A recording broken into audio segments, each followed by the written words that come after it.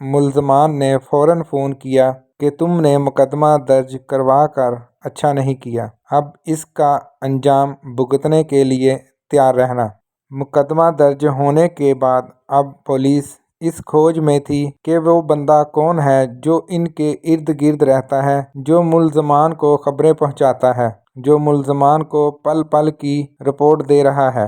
Police نہایت خاموشی سے اس بندے کو تلاش کر رہی تھی۔ پولیس دونوں کیسز میں ایک نکتے پر حیران تھی کہ کیسے دونوں کو کوئی آرام سے اغوا کر کے لے گیا۔ اب پولیس کیونکہ اس معاملے میں آفیشل طور پر کود پڑی تھی، اس لیے اب پولیس نے محمد رشید کو ہدایت دینا شروع کر دی۔ تاوان کی ادائیگی کے لیے جب ملزمان نے دوبارہ محمد رشید پر دباؤ ڈالا تو کیسر کے والد نے پولیس کے کہنے پر حامی بھر لی اور اب کی بار اغوا کاروں نے کراچی میں نہیں بلکہ ملتان میں رقم پہنچانے کا کہا۔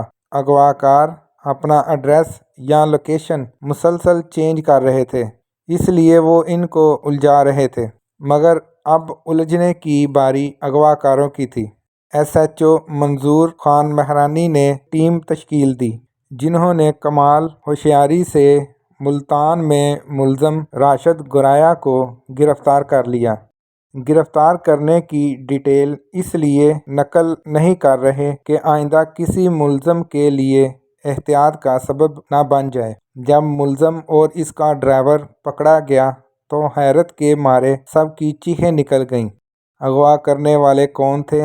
ان کا مقصد کیا تھا؟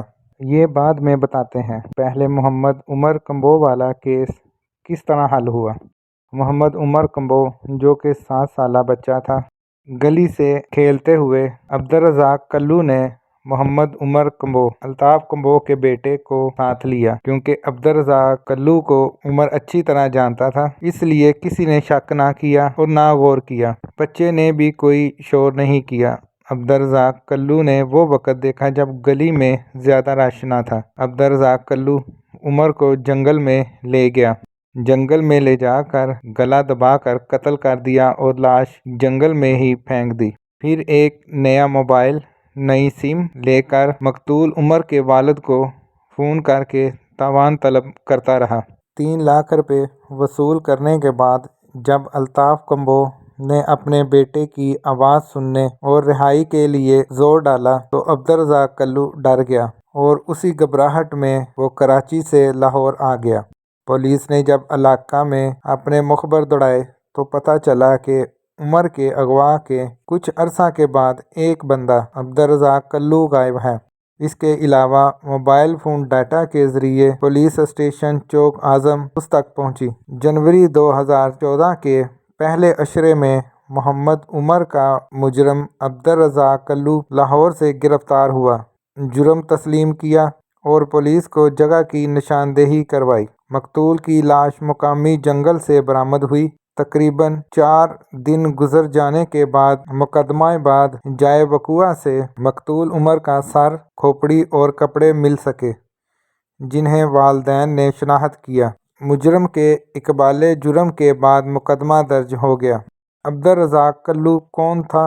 کیسر رشید کہاں تھا اور کیوں؟ اب کیسر رشید کے کیس کی طرف آتے ہیں۔ راشد گرایا سے رات بھر تفتیش ہوتی رہی۔ پولیس کو اس پر زیادہ محنت نہیں کرنی پڑی۔